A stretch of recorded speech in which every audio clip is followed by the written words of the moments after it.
નમસ્કાર વિદ્યાર્થી મિત્રો, શ્રીમતી કેચી સોલંકી પ્રાકન્યા શાળા જુનાગઢ, ધોરણ 7, વિષય સામાજિક વિજ્ઞાન, પાઠ 3, મુઘલ સામ્રાજ્ય.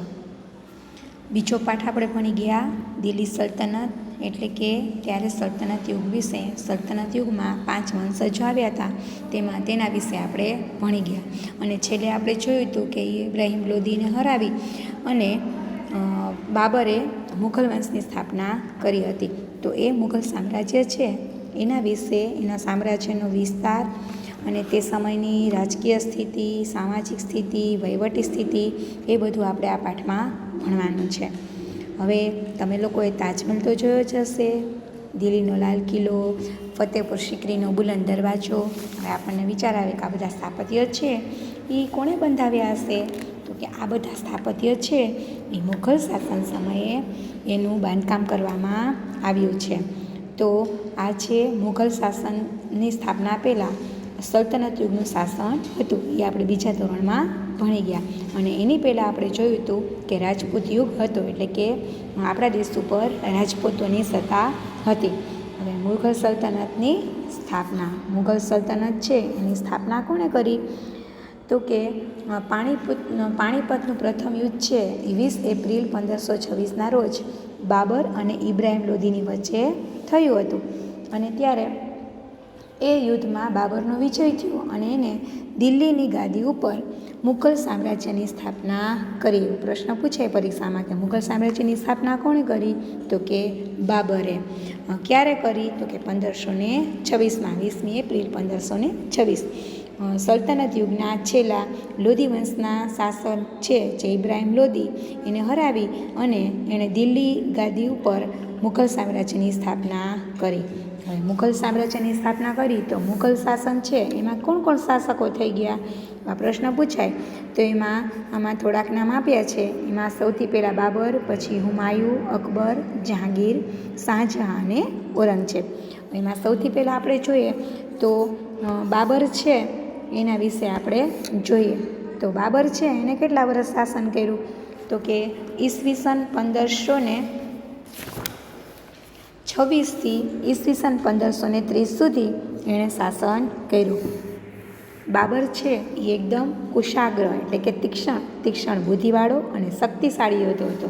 બુદ્ધિશાળી હતો અને પાછો શક્તિવાળો હતો, શક્તિશાળી યોદ્ધા હતો, સક્ષમ હતો.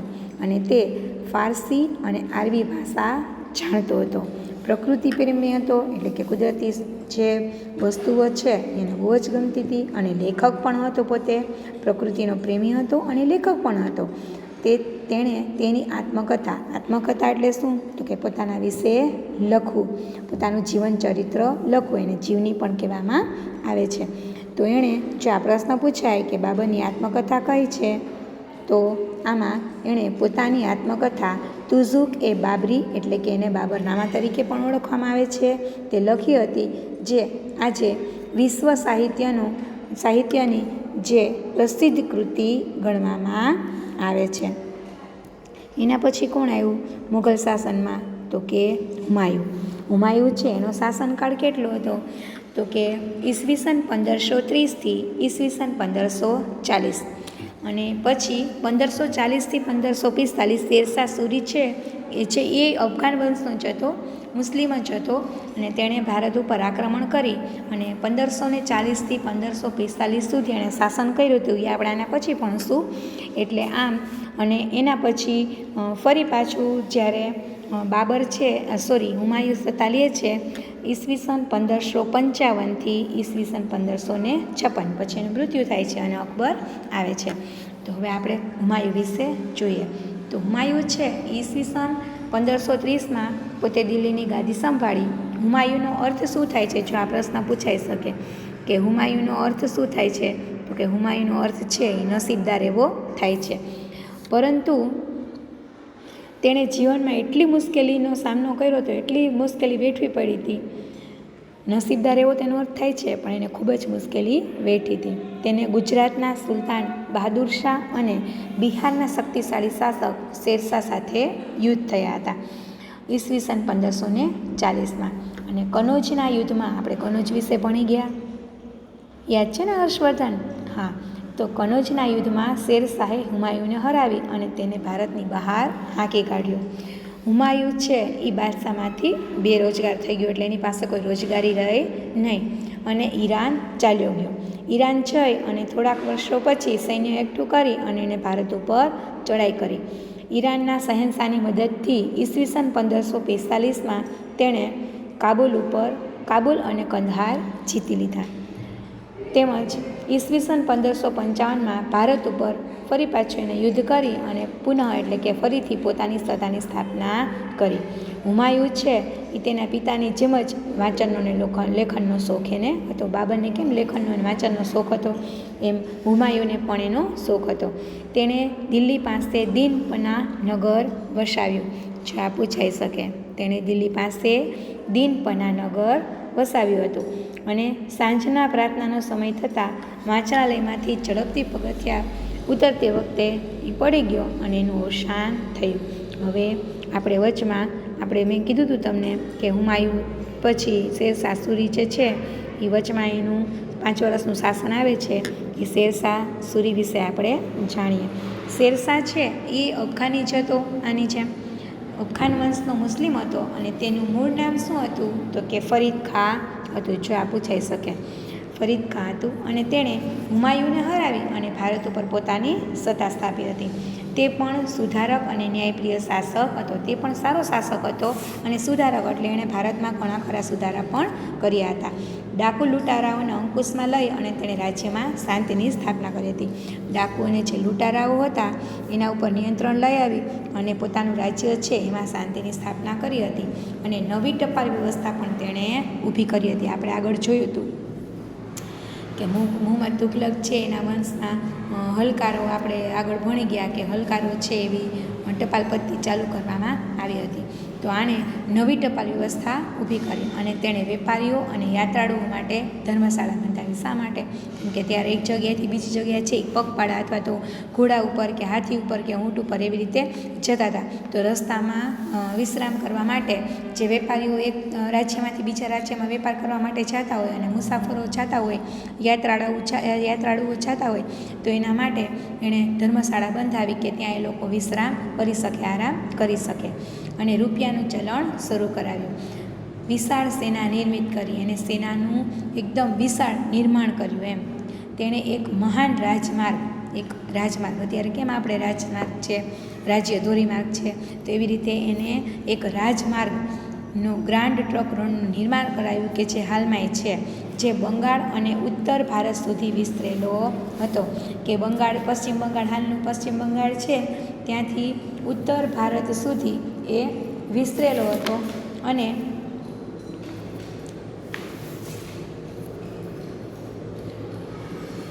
શેરશાહ ઈસવીસન 1545માં તોપનું નિરીક્ષણ કરતા હતા. તોપ છે એનું નિરીક્ષણ કરતા હતા. જે તોપ હોય ને, તમે જોઈ હશે અને ન જોઈ હોય તો આપણે ઉપરકોટમાં જે તોપ છે એ જોઈ આવજો. પેલા અત્યારે તો કેમ આધુનિક હથિયારો છે યુદ્ધ માટે, પણ ત્યારે આવા નહોતા. ત્યારે જે તોપ હતું એને પણ આધુનિક ગણવામાં આવતું. તો તોપનું નિરીક્ષણ કરતા હતા ત્યારે અકસ્માત થવાથી તેનું મૃત્યુ થયું અને તેમના મૃત્યુ પછી તેમના જેવો કોઈ શક્તિશાળી શાસક છે એ અફઘાન વંશમાં થયો નહીં. પરિણામ સ્વરૂપ હુમાયુએ ફરીથી દિલ્હી ઉપર ચડાઈ કરી અને દિલ્હી અને આગ્રા પર આક્રમણ કરી અને અફઘાનીઓને હરાવી અને ફરી પાછી મુઘલ સામ્રાજ્યની સ્થાપના તેણે કરી દીધી. હવે આપણે જોઈએ અકબર. હુમાયુ પછી તેનો દીકરો છે અકબર છે એ ગાદી ઉપર આવે છે. તો તે 1526થી ઈસવીસન 1605 સુધી શાસન કરે છે. અકબર જ્યારે રાજા તરીકે ભારતના ઇતિહાસમાં ગણનાપત્ર સ્થાન ધરાવે છે. અકબર છે એને શક્તિશાળી અને સારો શાસક ગણવામાં આવે છે અને હજી પણ એને બંધાવેલા છે બાંધકામ છે, એના વહીવટી સુધારાઓ છે, એને યાદ કરવામાં આવે છે. તેનો જન્મ છે ઈસવીસન 1542માં અમરકોટના હિન્દુ રાજપૂતના ઘરે થયો હતો. આપણે જોઈએ છીએ કે 1945માં છે 42માં હુમાયુ છે એ ભટકતું જીવન જીવતો હતો, બેરોજગાર થઈ ગયો હતો. એટલે એણે અમરકોટના જે હિન્દુ રાજા હતા, રાજપૂત રાજા હતા, એની ઘરે આશ્રય લીધો હતો.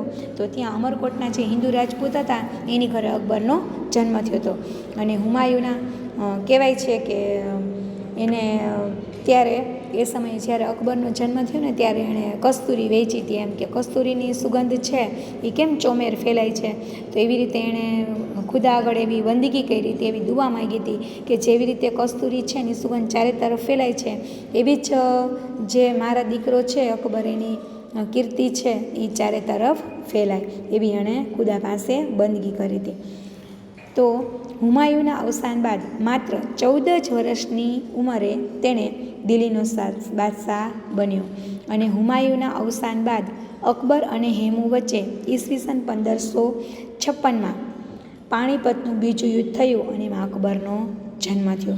આપણે જોયું હતું કે પ્રથમ પાણીપતનું યુદ્ધ છે એ ઇબ્રાહિમ લોદી અને બાબર વચ્ચે થયું હતું અને બીજું પાણીપતનું યુદ્ધ છે એ અકબર અને હેમુ વચ્ચે 1554માં થયું અને તેમાં અકબરનો વિજય થયો. અકબર છે એ પંજાબથી બંગાળ અને દિલ્હીથી ગુજરાત સુધીના મોટા ભાગ પર એણે રાજ્ય સ્થાપ્યું હતું. તેણે પોતાના રાજ્યનો વિસ્તાર કર્યો હતો.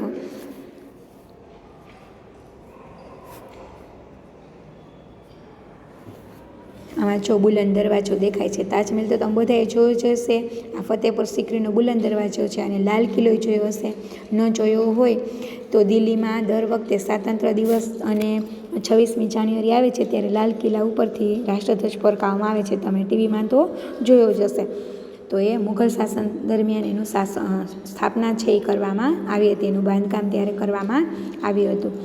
આમ અકબર છે એને પોતાનું રાજ્ય વિસ્તાર છે એ ક્યાં સુધી કર્યો હતો કે પંજાબથી બંગાળ, અત્યારે હાલનું પંજાબ છે ત્યાંથી પશ્ચિમ બંગાળ છે ત્યાં સુધી અને દિલ્હીથી ગુજરાત સુધીનો મોટો ભાગ છે. હમણાં આપણે નકશામાં જોઈએ તો ત્યાં સુધી અકબર છે, અહીંયા જુઓ તમને નીચે ફોટોગ્રાફમાં દેખાય છે.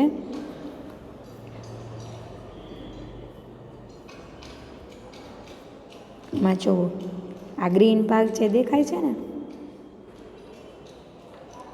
આ બધો ભાગ છે અહીંયા સુધી અને અહીંથી આટલા ભાગ સુધી અકબરનું જ્યારે શાસન હતું ત્યારે ભારત છે એ અવળું હતું. અહીંયા સુધી મુઘલ શાસન છે એ હતું, એટલે સામ્રાજ્ય છે એ એટલું એનું સામ્રાજ્ય હતું. અકબર અને મેવાડના રાણા પ્રતાપ વચ્ચે બહુ જ જાણીતું હલ્દી ઘાટીનું યુદ્ધ થયું હતું. જો આ પ્રશ્નમાં પૂછાય છે કે હલ્દી ઘાટીનું યુદ્ધ છે એ કોની વચ્ચે થયું.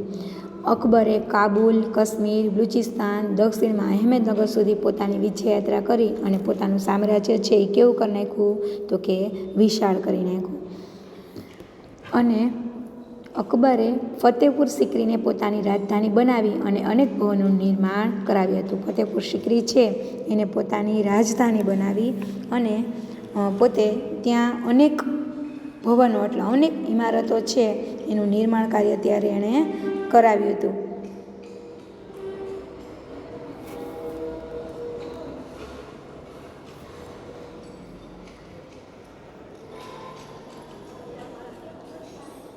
અકબર છે એ હિન્દુઓ પ્રત્યે ઉદાર નીતિ અપનાવી રાજપૂતો સાથે સામાજિક સંબંધોની શરૂઆત કરી હતી. કેમ કે તેનું બચપણ છે એ રાજપૂતો સાથે જ વીત્યું હતું, હિન્દુ રાજાઓ સાથે જ વીત્યું હતું.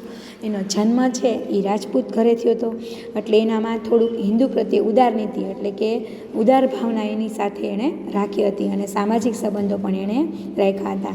તેણે જોયું હતું કે ભાઈ આ રાજપૂતોનું શાસન છે તો રાજપૂતો સાથે દોસ્તી જ કરવી તો જ આપણા દેશમાં શાસન કરી શકીશું.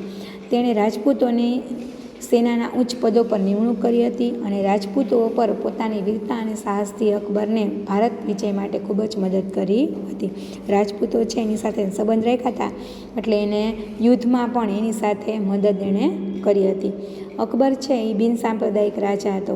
પહેલાં કેમ હતું કે મુસ્લિમ રાજા હોય તો એ હિન્દુઓને રહેવા ન દેતા પોતાના રાજ્યમાં, એની ઉપર ત્રાસ ગુજારવામાં આવતો, પણ અકબર છે એવું માનતો નહોતો, એ બધાય ધર્મને માનતો હતો. એટલે કે બિનસાંપ્રદાયિક કોઈ એક સાંપ્રદાયથી રાજ્ય ચાલે એવું હતું નહીં. અત્યારે કેમ આપણો દેશ બિનસાંપ્રદાયિક છે એવી જ રીતે તે એક બિનસાંપ્રદાયિક રાજા હતો અને એણે બધા ધર્મોના ઉત્તમ તત્વોને એકઠા કરી અને દીને ઇલાહી, જો આ પૂછાઈ શકે છે વિકલ્પ ખાલી જગ્યા ખોરા ખોટામાં, કે દીને ઇલાહી નામના સંપ્રદાયની સ્થાપના કોણે કરી કે એમાં બધાય ધર્મના લોકો એમાં બેસી શકે એવો એક નવો જ ધર્મ એને બનાવ્યો હતો. અથવા તો એમાંય પૂછાઈ શકે કે અકબરે કયા ધર્મની સ્થાપના કરી, તો એવી રીતે ટૂંકા પ્રશ્નમાં આવી શકે, વિકલ્પ, ખાલી જગ્યા, ખરા ખોટા, જોડકા બધામાં પૂછાઈ શકે. અને તેણે રામાયણ, મહાભારત, અથર્વવેદ, પંચતંત્ર અને બાઇબલ, કુરાન જેવા મહાન ગ્રંથો છે એનો અનુવાદ છે એ ફારસી ભાષામાં કર્યો. કેમ કે મુસ્લિમો છે, આ જે મુઘલો છે એ ફારસી ભાષા એની મૂળ ભાષા હતી, એટલે આ બધી વસ્તુઓ છે એ સંસ્કૃત અને ગુજરાતીમાં હતી, તો એનો ફારસી ભાષામાં અનુવાદ કરાવ્યો, એટલે કે પોતાનો સમાજ છે, પોતાની પ્રજા છે એ એનું વાંચન કરી શકે. અકબર છે એ મોટો સમાજ સુધારક પણ હતો. તેણે બાળ લગ્ન અને સતી પ્રથા આપણે આગળ જોઈ ગયા એનો વિરોધ કર્યો હતો. અને તેણે યાત્રાવેરો, હવે યાત્રાવેરો એટલે શું, તો કે યાત્રાવેરો એટલે ધારો કે સોમનાથમાં કેમ મિનળ દેવી યાત્રાવેરો નાબૂદ કરાવ્યો હતો. યાત્રાવેરો એટલે કે યાત્રાએ જાય ને તો એને વેરો ભરવો પડતો. અત્યારે કેમ આપણે જકાત નાખીએ, રોડ ઉપર પસાર થવાના જકાત ભરીએ છીએ, તો એવી રીતે ત્યારે યાત્રાવારો હતો, તો એણે નાબૂદ કરાવ્યો. અને બળજબરીપૂર્વક ધર્માંતરણ પર પ્રતિબંધ મૂક્યો, કે બળજબરી ઉપર કોઈ પહેલાંના મુસ્લિમ રાજાઓ હતા સલ્તનત કાળમાં, તો હિન્દુઓ છે એને બળજબરીપૂર્વક મુસ્લિમ બનાવવામાં આવતા, તો એવી રીતે બળજબરીપૂર્વક જે ધર્માંતરણ એટલે કે એક ધર્મમાંથી બીજો ધર્મ અંગીકાર કરવો એને ધર્માંતરણ કહેવાય, તો એના ઉપર એણે પ્રતિબંધ મૂક્યો. અકબરના સમયનું ભારત છે એ આર્થિક રીતે સમૃદ્ધ હતું, એટલે પૈસે ટકે સારું, આર્થિક આવકો ખૂબ જ સારી હતી.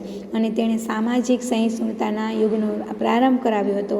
અને ઈસવીસન 1605માં તેનું અવસાન થયું ત્યારે મોટા ભાગનું ભારત છે એ મુઘલ સામ્રાજ્યમાં સમાવિષ્ટ હતું.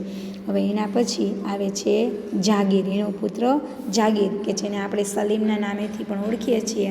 અને એ જહાંગીર નામ ધારણ કરી અને ગાદી ઉપર આવ્યો હતો. જહાંગીર એટલે કે જહાંને જીતનાર, દુનિયાને જીતનાર, એટલે એને પોતાનું નામ જહાંગીર રાખ્યું હતું.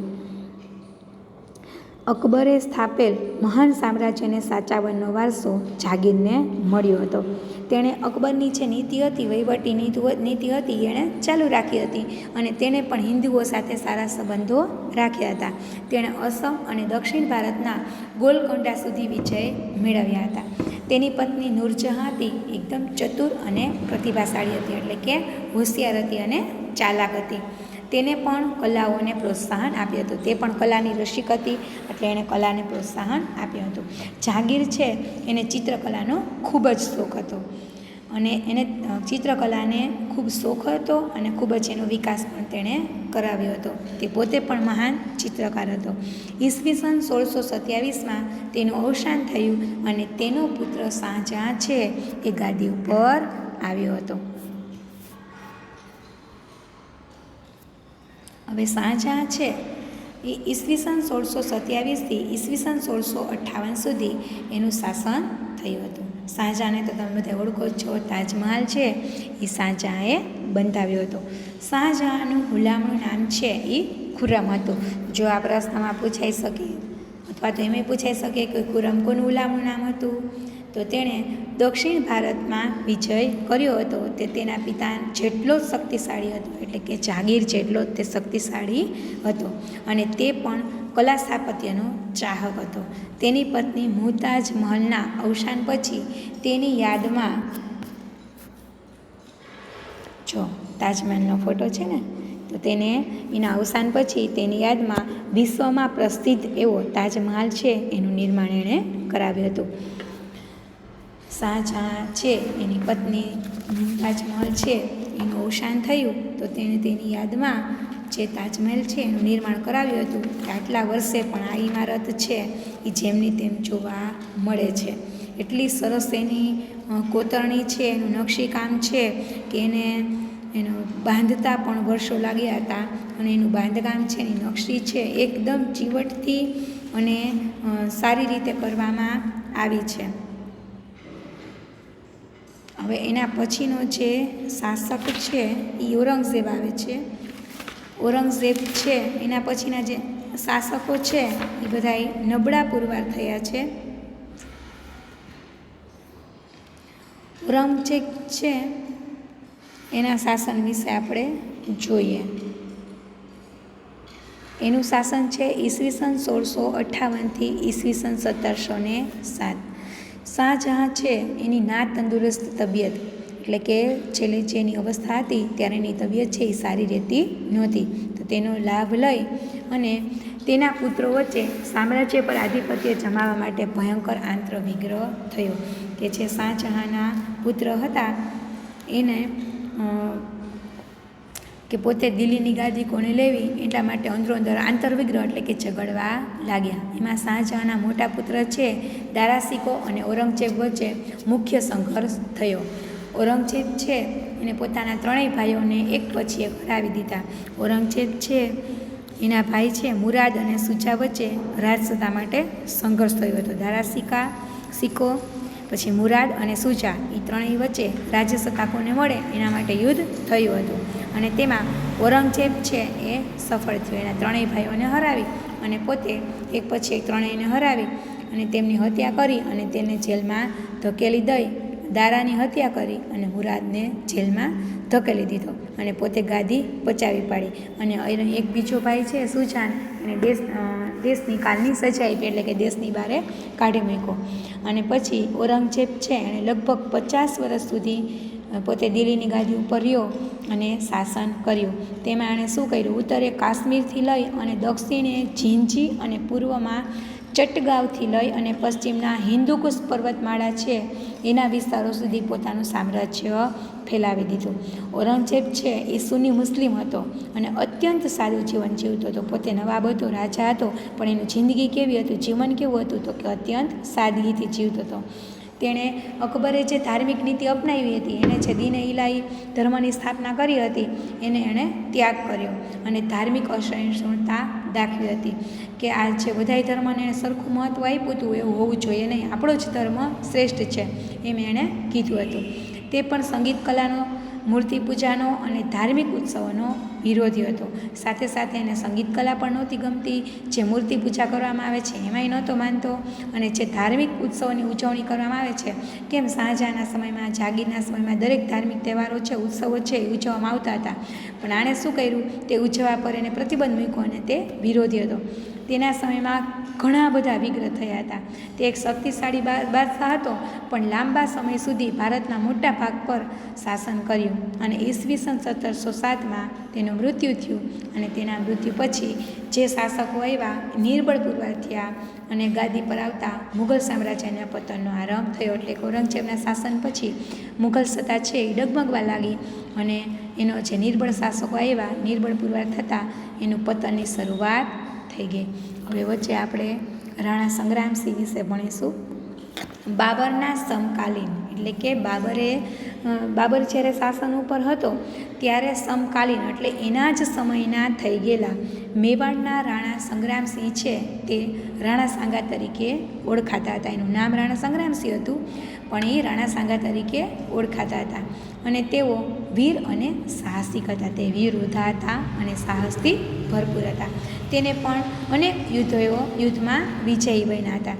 જોકે બાબર સામેના ખાનવાનમાં તેની હાર થઈ અને તેમનું સામ્રાજ્ય છે એ નહિવત થઈ ગયું.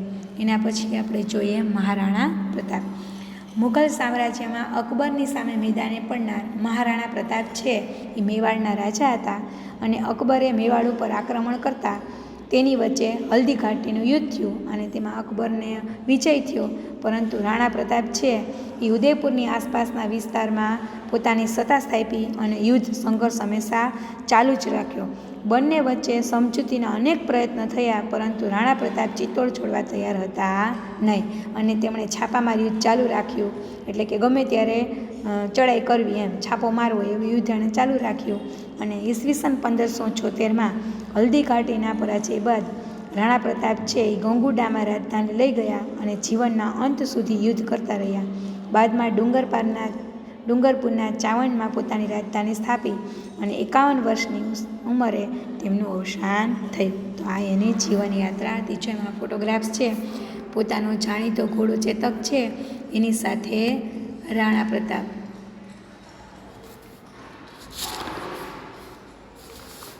હવે આપણે જોઈએ વીર દુર્ગાદાસ રાઠોડ. દુર્ગાદાસ રાઠોડ છે એ મારવાડના શાસક હતા. મારવાડ રાજ્યો હતા એના રાજા હતા અને જસવંતસિંહના મંત્રી અને અશકરણ રાઠોડના તે પુત્ર હતા. તેમની તુલના છે એ રાણા પ્રતાપ સાથે કરવામાં આવે છે, તેની સરખામણી છે એ રાણા પ્રતાપ સાથે કરવામાં આવે છે. અને ઔરંગઝેબના સમયમાં તેમણે તેનું આધિપત્ય સ્વીકાર્યું નહોતું. ઔરંગઝેબનું જ્યારે શાસન ચાલતું હતું ત્યારે તેનું આધિપત્ય નહોતું સ્વીકાર્યું અને તેની સાથે સતત સંઘર્ષ કરતા રહ્યા. એના પછી આપણે જોઈએ છત્રપતિ શિવાજી. શિવાજી મહારાજ વિશે તો તમે જો શિવાજી મહારાજનો રાજ્યાભિષેક ફોટોગ્રાફ્સ આપેલો છે. શિવાજીને તો તમે બધા ઓળખો જ છો, એની ઘણી વાર્તાઓ પણ તમે સાંભળી હશે, એનું પ્રખ્યાત હાલરડું પણ તમે સાંભળ્યું હશે. તો ભારતના મહાનતમ રાજ્યોમાં સ્થાન પામનાર એનું રાજ્ય જે ભારતના જે રાજાઓ હતા એમાં મહાનતમ એટલે કે જેને મહાન ગણી શકાય એવા રાજા છે છત્રપતિ શિવાજી, કે જે મરાઠા સામ્રાજ્યના સ્થાપક હતા. તેણે મરાઠા સામ્રાજ્યની સ્થાપના કરી હતી. ઈસવીસન 1627માં તેમનો જન્મ શિવનેરી, હાલનું જે મહારાષ્ટ્ર છે એના શિવનેરીના કિલ્લામાં થયો હતો. તેની માતા જીજાબાઈ અને પિતા શાહજીના તે સંતાન હતા. અને શિવાજીનું જીવન છે એ એમના સમર્થ ગુરુ રામદાસ અને તેના દાદા કોંડદેવનો વ્યાપક પ્રભાવ હતો. એટલે કે એ બંને તેના આદર્શ હતા અને એના જીવનમાં એનો વધારે પડતો પ્રભાવ હતો. તેણે પોતાની જે નાની જાગીર હતી એને મોટું મરાઠા સામ્રાજ્ય બનાવ્યું હતું અને મરાઠા સામ્રાજ્યનો વિસ્તાર કરવા તેણે 40થી પણ વધારે કિલ્લા જીત્યા હતા. અને મુઘલ બાદશાહ ઔરંગઝેબ અને બીજાપુર સાથે તેણે લાંબો સમય સંઘર્ષ વિજયો પ્રાપ્ત કર્યા હતા. ઔરંગઝેબ છે એણે લગભગ બહુ શક્તિશાળી શાસક હતો, પણ લગભગ એને પોતાનું અડધું પોણું જીવન છે એ સંઘર્ષમાં જ કાઢ્યું હતું. પોતાના ભાઈઓ અને મરાઠા સરદાર રાણા સાંગા એની સાથે એણે યુદ્ધમાં પોતાના જીવનનો મોટો ઘણો ભાગ છે એ એણે યુદ્ધમાં પસાર કર્યો હતો. ઈસવીસન 1665માં મુઘલ સમ્રાટ સાથે તેની હાર થતાં તેમની સાથે સંધિ કરી હતી. જ્યારે મુઘલ સમ્રાટ સાથે એને યુદ્ધ થયું ત્યારે એક સંધિ એણે કરી હતી. સંધિ એટલે સમાધાન. અને ઔરંગઝેબે તેમને જેલમાં પણ પૂર્યા હતા, પરંતુ પોતે ચાલાકીથી છટકી ફરી વખત મોરચો માંડી સંઘર્ષ કર્યો અને વિજય પ્રાપ્ત કર્યો હતો. ઈસવીસન 1674માં રાજગઢમાં તેનો રાજ્યાભિષેક કરવામાં આવ્યો હતો. જો આ પ્રશ્ન પણ પૂછાય છે કે શિવાજી મહારાજ છે એનો રાજ્યાભિષેક ક્યાં કર્યો હતો, એનો જન્મ કયા કિલ્લામાં થયો હતો, એની સાલ છે એ પૂછે છે. અને તે હિન્દુ સમ્રાટ તરીકે ખ્યાતિ પામ્યા હતા. તેને રાજ્યાભિષેક થયો અને હિન્દુ સમ્રાટ તરીકે ખ્યાતિ પામ્યા હતા, એટલે કે પ્રસિદ્ધિ તેણે મેળવી હતી. તેઓ પણ એક મહાન વિજેત હોવા છતાં કુશળ વહીવટકર્તા પણ હતા. એનો વહીવટ પણ હતો એ કુશળતાથી કરતા હતા અને સંગઠન કરતા, એટલે કે બધાને સાથે લઈ સંગઠન કરી અને સંગઠન કરનાર તે મરાઠા હતા. તેમના મંત્રીમંડળને તેને અષ્ટપ્રધાન મંડળ કહેવામાં આવતું હતું, કેમ કે તેમનું જે મંત્રીમંડળ હતું એમાં 8 પ્રધાનમંત્રીઓ હતા, એટલે એને અષ્ટપ્રધાન મંડળ કહેવામાં આવતું હતું. તેવું અષ્ટપ્રધાન મંડળ હતું કે જે તેને રાજ્યના વહીવટ છે, વહીવટના કામમાં વહીવટી કામમાં એની મદદ કરતું હતું, એટલે વહીવટ છે એ સરળતાથી થઈ શકતો હતો. અને ઈસવીસન 1680માં તેમનું અવસાન થયું. હવે ફરી પાછા આપણે મુઘલ સામ્રાજ્યમાં આવી જઈએ તો કે મુઘલ સામ્રાજ્ય સમયે તેની રાજ્ય વ્યવસ્થા કેવી હતી. તો મુઘલ શાસન હતું ત્યારે એની વહીવટી તંત્રની જે વ્યવસ્થિત સ્થાપના અકબર દ્વારા થઈ હતી. બાબર પછી હુમાયુ આવ્યો, પણ હુમાયુ પછી જે અકબર આવ્યો એણે સરસ મજાની વહીવટી તંત્રની સ્થાપના કરી હતી. અને શાસનના કેન્દ્રમાં બાદશાહ રહેતો, એટલે કે રાજા રહેતો. અને તેને સલાહ આપવા માટે, એટલે કે વહીવટી સલાહ આપવા માટે, વહીવટી કાર્ય સરળ રીતે પતે એના માટે એક મંત્રી પરિષદની તેણે રચના કરી હતી. અને બાદશાહ છે એ સર્વોચ્ચ સેનાપતિ, એટલે કે જેની સેના હતી એનો મુખ્ય સેનાપતિ કોણ હતો તો કે બાદશાહ. અને ન્યાયાધીશ પણ હતો, એટલે કે કંઈ પણ ન્યાય કરવાનો હોય તો એ બાદશાહ જ કરતો. અત્યારે કેમ આપણે જજ દ્વારા ન્યાય કરવામાં આવે, પણ ત્યારે એવું હતું નહીં. તો એ પોતે સર્વોચ્ચ સેનાપતિ અને સર્વોચ્ચ ન્યાયાધીશ પણ હતો. બાદશાહ અને વહીવટીતંત્ર વચ્ચે તાલમેલ રાખવા વજીરની નિમણૂક કરવામાં આવતી હતી. બાદશાહ છે અને વહીવટીતંત્ર જે મંત્રીઓ છે એની વચ્ચે તાલમેલ રહે એના માટે એક વજીર નિમણૂક કરવામાં આવતી હતી. અને તે દિવાન એ વજીર કુલ કહેવાતો હતો. એને શું કહેવામાં આવતું? દિવાન એ વજીર કુલ. જો આ પૂછાઈ શકે. અને નાણાં અને મહેસૂલી વ્યવસ્થાનો વડો પણ હતો. હવે જે વજીર હતો એને શું કરવાનું, તો કે બાદશાહ અને વહીવટીતંત્ર વચ્ચે તાલમેલ રાખવાનો અને મહેસૂલી એટલે કે ખેતી ઉપર જે જકાત લેવામાં આવે છે એ મહેસૂલ અને સેનાની જે વ્યવસ્થા હતી એનો એને વડો ગણવામાં આવતો હતો. પછી સેનાના વડાને મીરબક્ષ કહેવામાં આવતું હતું, કે જે સેના હોય એનો જે સેનાપતિ હોય એને શું કહેવામાં આવતું હતું, તો કે મીરબક્ષ કહેવામાં આવતું હતું. કે એનું કાર્ય શું હતું, તો કે સેનામાં ભરતી કરતો, સેનાના અધિકારીઓની નિમણૂક કરતો, ગુપ્તચર તંત્રની દેખરેખ પણ રાખતો અને મુઘલ વહીવટતંત્રના ગુપ્તચરો છે એ વાક્યાન્વિસ તરીકે ઓળખાતા હતા.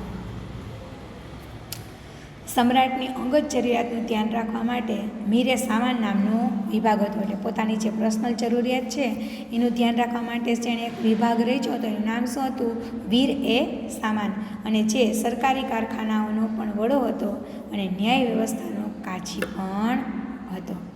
હવે આપણે જોઈએ એની મહેસૂલી વ્યવસ્થા, એટલે કે ખેતી ઉપર છે એ જકાત કેવી રીતે નાખવામાં આવતું હતું. અકબરે ભારતમાં એક નવી જ મહેસૂલ પદ્ધતિનો આરંભ કર્યો હતો, જેને મનસબદારી વ્યવસ્થા તરીકે ઓળખવામાં આવતી હતી. મહેસૂલનો દર વાર્ષિક ઉપજના 1/3 ભાગ જેટલો હતો. આપણે કેમ જોયું હતું કે હિન્દુ શાસન હતું, રાજપૂત શાસન હતું, ત્યારે મહેસૂલ કેવી રીતે ઉઘરાવામાં આવતું હતું કે જેટલી ઉપજ થાય એનો 6ઠ્ઠો ભાગ છે એ રાજ્યમાં જમા કરાવવાનો રહેતો હતો. અને જો કોઈ કારીગર વર્ગ હોય તો એક દિવસ રાજ્યમાં કામ કરી આવતો હતો, અને જે પશુપાલન કરતા હોય અને એક પશુ છે એ પોતાનું પશુ છે એ રાજ્યમાં જમા કરાવવું પડતું. તો આવી રીતે ત્યારે મહેસૂલ વ્યવસ્થા હતી.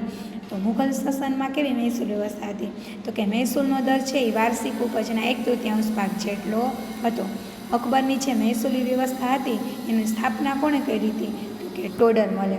ટોડરમલ છે એનો સ્થાપક ગણાય છે, અને તેણે મનસબદારી પદ્ધતિ, સેના અને મહેસૂલ એમ બંને સાથે સંકળાયેલી હતી. એટલે કે એણે જે જમીન છે એની માપણી કરાવી હતી, એવી જમીનદારી વાટા પદ્ધતિ દાખલ કરી હતી કે એ જમીન હોય એને માપણી કરાવીને જે ફળદ્રુપ જમીન છે જેના ઉપર પાક લેવાતો હોય એની ઉપર જ મહેસૂલ નાખવામાં આવતું હતું. તો આવી મનસબદારી પદ્ધતિ સેનામાં અને મહેસૂલ બંને વિભાગ સાથે સંકળાયેલી હતી. મનસબ એટલે જાગીર અને મનસબદાર એ જાગીરનો વડો અધિકારી ગણાતો હતો. મનસબ એટલે જાગીર એટલે કે જમીન, જેટલી એની પાસે સંપત્તિ હોય તે, એટલે અને એ જે એનો વડો હોય એનો જે દેખરેખને એવો રાખતો હોય એનો વડો હોય એનો કેપ્ટન હોય એને મનસબદાર કહેવામાં આવતું હતું, અને એ જાગીરનો તે વડો અધિકારી હતો. એ જાગીરમાંથી શું કરતો, એ સંપત્તિમાંથી શું કરતો, તો કે મહેસૂલ ઉઘરાવતો અને તે વિસ્તારનો કાયદો અને વ્યવસ્થા તે જાળતો હતો. કે જે વિસ્તારમાં એને મહેસૂલ ઉઘરાવવાનું કાર્ય સોંપ્યું હોય તો એ મહેસૂલ એ ઉઘરાવતો અને એ વિસ્તારમાં કાયદા અને વ્યવસ્થા જાળવવાનું કાર્ય પણ તે કરતો હતો. આ માટે તેને જાગીર પ્રમાણે લશ્કર આપવામાં આવતું હતું. એનો કાયદો અને વ્યવસ્થાને જાળવવા માટે એની મદદ માટે એને લશ્કર આપવામાં આવતું હતું. જેટલો એનો વિસ્તાર હોય એ પ્રમાણે લશ્કર આપવામાં આવતું હતું, અને તેના વિસ્તારનો વડો ન્યાયાધીશ પણ તે ગણાતો. ન્યાય કરવું હોય તો પણ એને જ કરવાનું, અને તેની નિયત સમયે બદલી કરવામાં આવતી હતી. અત્યારે આપણે કેમ છે કે દરેક વસ્તુ છે ચૂંટણી છે એ 5 વર્ષે થાય છે, દરેકની જે સત્તાનો સમય છે એ 5 વર્ષનો છે. તો આની પણ એક નક્કી કરેલા સમય માટે બદલી કરવામાં આવતી હતી. મુઘલ મનસબદારની વ્યવસ્થા વિશ્વમાં અનોખી હતી અને વિશ્વમાં સૌથી વધારે વેતન ધરાવતી હતી. આ જે મનસબદારની વ્યવસ્થા હતી એ આખા વિશ્વમાં કંઈક જુદી જ રીતની હતી, અને એમાં પગાર પણ સૌથી વધારે આપવામાં આવતો હતો.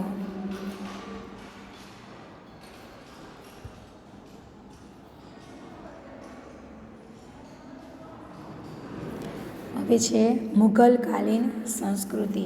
તે સમયની સંસ્કૃતિ કેવી હતી. સંસ્કૃતિ એટલે કે જીવન જીવવાની રીત. તો તે સમયની સંસ્કૃતિ કેવી હતી કે મુઘલ યુગમાં ભારતીય સંસ્કૃતિનો બહુમુખી વિકાસ થયો હતો. મુઘલ સંસ્કૃતિ તો હતી પણ સાથે સાથે ભારતીય સંસ્કૃતિ છે એનો પણ વધારે પડતો વિકાસ થયો હતો.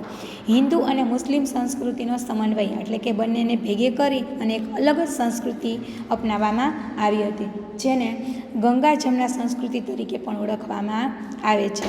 મુઘલોએ અનેક કિલ્લા, મહેલો, દરવાજા, મસ્જિદો અને બગીચાઓની સ્થાપના કરી હતી. મુઘલ બાદશાહો છે એને અનેક કિલ્લા બંધાવ્યા હતા. ખાસ કરીને શાહજહાંના સમયમાં વધારે બાંધકામ કરવામાં આવ્યું હતું. બાબરે આગ્રા અને લાહોરમાં બગીચાઓનું નિર્માણ કરાવ્યું હતું. શેરશાહ છે એને સાસારામનો મકબરો અને દિલ્હીમાં મસ્જિદ બંધાવી હતી. અકબર છે એને આગ્રાનો કિલ્લો બંધાવ્યો હતો અને આગ્રાથી 36 કિલોમીટર દૂર નવું નગર ફતેપુર સિકરીમાં નગર વસાવ્યું હતું અને એમાં વિશિષ્ટ પ્રકારના બાંધકામ કર્યા હતા. જેમાં ગુજરાત વિજયની યાદમાં જાણે એણે ગુજરાત ઉપર વિજય મેળવ્યો ત્યારે એની યાદમાં બુલંદ દરવાજો બંધાવ્યો હતો. સલીમ ચિશ્તીની દરગાહ, મસ્જિદ અને પંચમહલનો સમાવેશ થાય છે. જાગીરના સમયમાં બાંધકામમાં સંગેમરમરનો ઉપયોગ વધ્યો હતો. જાગીર જ્યારે સત્તા ઉપર આવ્યો અને એણે જે બાંધકામ કર્યા એમાં સંગેમરમરનો ઉપયોગ એણે વધારે કર્યો હતો. શાહજહાંનો સમય છે એ મુઘલ સામ્રાજ્યના સ્થાપત્યનો સુવર્ણયુગ ગણાય છે કે શાહજહાંના સમયમાં એણે એટલા બાંધકામ કર્યા હતા કે એને ત્યારે એ સમયનો છે એને સામ્રાજ્યના સ્થાપત્યનો એટલે કે એને એટલું સ્થાપત્ય બંધાવ્યું હતું કે તેને મુઘલ સામ્રાજ્યનો સ્થાપત્યનો સુવર્ણયુગ તરીકે ઓળખવામાં આવે છે. તેણે આગ્રામાં તાજમહાલ અને મોતી મસ્જિદ તેમજ દિલ્હીમાં પ્રસિદ્ધ લાલ કિલ્લાનું નિર્માણ કરાવ્યું હતું. ઔરંગઝેબે પોતાની પત્નીની યાદમાં ઔરંગાબાદમાં રાબિયા ઉદ દૌરાનો મકબરો બનાવ્યો હતો કે જે તાજમહાલ જેવો જ લાગે છે. એનાથી થોડોક નાનો પણ એના જેવો જ લાગે છે. હવે આપણે જોઈએ મુઘલ શાસન સમયે ચિત્રકલા. તો મુઘલ ચિત્રકલા પણ વિશ્વવિખ્યાત હતી અને આપણે આગળ જોયું કે ઘણા શાસકો એવા હતા કે જે ચિત્રના શોખીન હતા. જાગીરના સમયમાં તેનો ખૂબ જ વિકાસ થયો હતો અને મુઘલ શાસકો છે એ ઉત્તમ ચિત્રકારોને જે સારામાં સારા ચિત્રકાર હોય એને દિલ્હીમાં આમંત્રણ આપતા અને અકબરના સમયમાં તો જસવંત અને બસાવન નામના મહાન ચિત્રકારો થઈ ગયા. તેમણે ફારસી કથાઓ, મહાભારતના અનુવાદના પુસ્તકો અને અકબરનામામાં પુષ્કળ સુંદર ચિત્રો દોર્યા હતા. જાગીરનો મંસૂર નામનો ચિત્રકાર પણ વિશ્વવિખ્યાત હતો અને જાગીરે તો એક ચિત્રશાળાની પણ સ્થાપના કરી હતી કે જ્યાં ચિત્ર શીખવામાં આવતા હતા. આ સમયે રાજસ્થાન, ગુજરાત, પંજાબ, હિમાચલ પ્રદેશ અને દક્ષિણના રાજ્યોમાં પણ ચિત્રકળાનો વિકાસ થયો હતો. હવે તે સમયે સાહિત્ય. મુઘલ રાજાઓ પણ સાહિત્યના પોષક હતા એટલે કે સાહિત્યનો વિકાસ કરવામાં માનતા હતા, પોષણ આપતા હતા. તે પણ એક સારા લેખક હતા. આ સમયે ફારસી, અરબી, હિન્દી અને અન્ય ભારતીય ભાષાઓમાં વ્યાપક સાહિત્યની રચના થઈ હતી. અબુલ ફઝલે જો આ પૂછાય છે, અબુલ ફઝલે અકબરનામા નામનો ગ્રંથમાં અકબરની જીવનકથા કેમ બાબરે લખી હતી એમ આને પણ પોતાની જીવનકથા લખી હતી. પણ કોણે લખી હતી? અબુલ ફઝલે. અને અબુલ ફઝલે મહાભારતનો અનુવાદ પણ કર્યો હતો અને ભારતીય ભાષાઓમાં શ્રી કૃષ્ણના જીવન પર આધારિત ઘણું સાહિત્ય લખાયું હતું. મરાઠીમાં એકનાથ, જ્ઞાનેશ્વર અને સ્વામી રામદાસે ભક્તિ સાહિત્યની રચના કરી હતી. હવે સંગીત. અકબર સંગીતનો જ્ઞાતા હતો અને તેના નવરત્નોમાં તાનસેન છે એ મહાન શાસ્ત્રીય ગાયક હતા જેણે અનેક રાગોની રચના કરી હતી. આ પ્રશ્ન પૂછાય કે તાનસેન કોના સમયમાં થઈ ગયા? તો કે અકબરના સમયમાં. અથવા તો એમ પૂછાય કે અકબરના સમયમાં કોણ મહાન શાસ્ત્રીય ગાયક હતા? તો તાનસેન. હવે એનું સમાપન. મુઘલ શાસન છે એનું સમાપન.